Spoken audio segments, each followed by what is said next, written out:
नमस्कार दोस्तों। आज हम गीतांजलि श्री, जिनको हाल ही में वर्ष 2022 का मेन बुकर पुरस्कार जो मिला है उसके बारे में चर्चा करेंगे।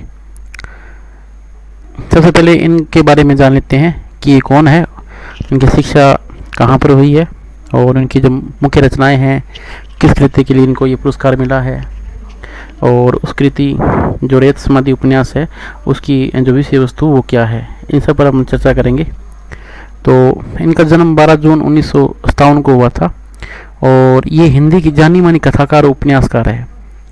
इनका जन्म यूपी के यानी उत्तर प्रदेश के मैनपुरी नगर में हुआ था और इनकी प्रारंभिक शिक्षा यूपी के अनेक शहरों में हुई और इन्होंने दिल्ली के लेडी श्री राम कॉलेज से स्नातक और JNU से इतिहास में MA यानी स्नातक किया और बाद में इन्होंने शोध है वो प्रेमचंद और उत्तर भारत के औपनिवेशिक शिक्षित वर्ग विषय पर किया और कुछ समय उन्होंने जामिया मिलिया इस्लामिया विश्वविद्यालय में जो अध्यापन कार्य करवाया।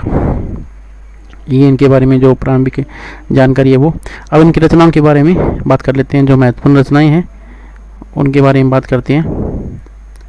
देखिए, इसमें उनकी पहली कहानी बेलपत्र 1987 में हंस में प्रकाशित हुई। इसके बाद उनकी दो कहानियां हैं, एक के बाद एक हंस में छपी। अब तक उनके 5 उपन्यास माई, हमारा शहर, उस वर्ष, तिरोहित, खाली जगह है, रेत समाधि प्रकाशित हो चुके हैं।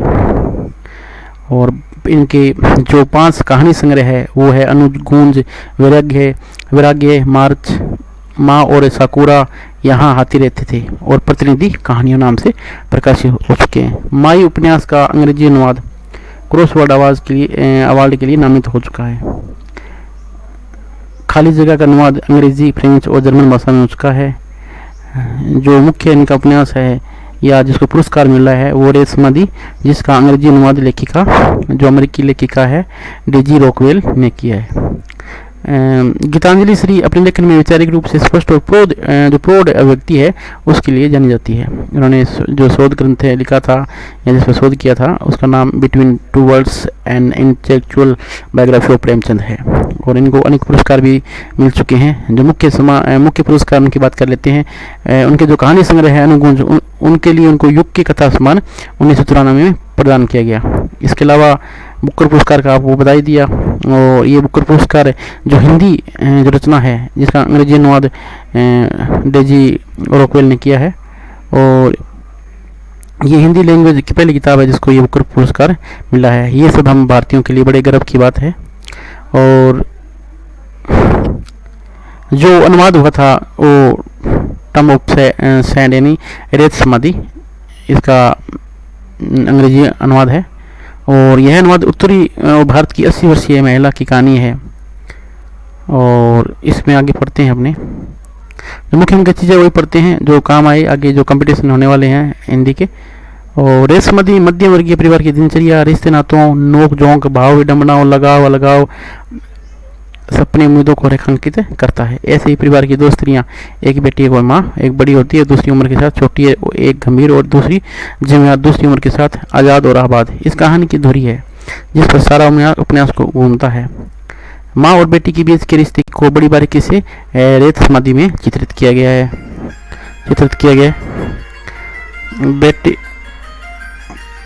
बेटी को विदा करने के बाद एक माँ बेटी के घर का पानी भी न पीने वाले समाज में बेटी के साथ कम ही रह पाती है।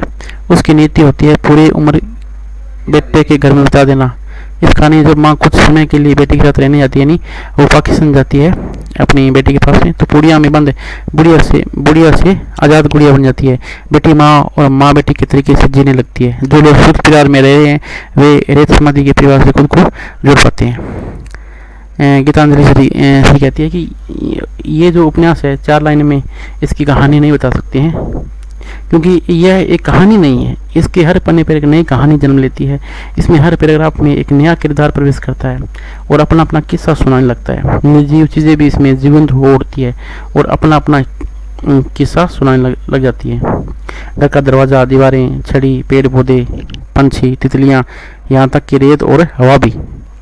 रिश्तों के ताने बाने में उपन्यास कई मुद्दों पर टच करता चलता है। समाज की स्त्री से उम्मीदें, उसका तय रास्ते से भटकने पर उपजे जो टकराव होता है, पितृसत्ता, मस्कुलिटी, फेमिनिज्म, राजनीति, पर्यावरण, सांप्रदायिकता, transgender issues, brain drain, partition, Bharat Pakistan, drama, प्रेम आदि इसमें चित्रित हुआ है। एक आम घर से निकली कहानी कैसे बॉर्डर पार पाकिस्तान पहुंच जाती है, यह पढ़ना काफ़ी रोमांचक है। गीतांजलि श्री का ये उपन्यास से भारत पाकिस्तान सरहद ही नहीं पार करता बल्कि लेखन की हर सरहद को तोड़ता चलता है। बिना वाक्य बनाए भी शब्द इतना कमाल कर सकते हैं, वो आप इस उपन्यास में देखते हैं कि कब कहानी से कविता में ढलता है और कब कविता से गीत में आप जान नहीं पाते। हालांकि कहीं कहीं थोड़ी ऊप भी पैदा करते हैं, लगता है जैसे चीज़ें जबरन खींची जा रही है, लेकिन अगले कुछ पन्ने निरस्ता से पढ़ने के बाद कहानी नया मोड़ लेती है, पाठक फिर कहानी में रम जाता है। इसे आप इतना हौले हौले यानी धीरे धीरे पढ़ेंगे उतने ज़्यादा दिन आप इस अनोखे कथा संसार में डूबे रहेंगे। तो ये गीतांजलि श्री जी का जो उपन्यास है रेत समाधि, उसकी जो विश्व वस्तु थी, वर्ण्य विश्व वस्तु, उसके बारे में बात की और बड़े गर्व की बात है ये कि इनको मेन पुरस्कार 2022 मिला है।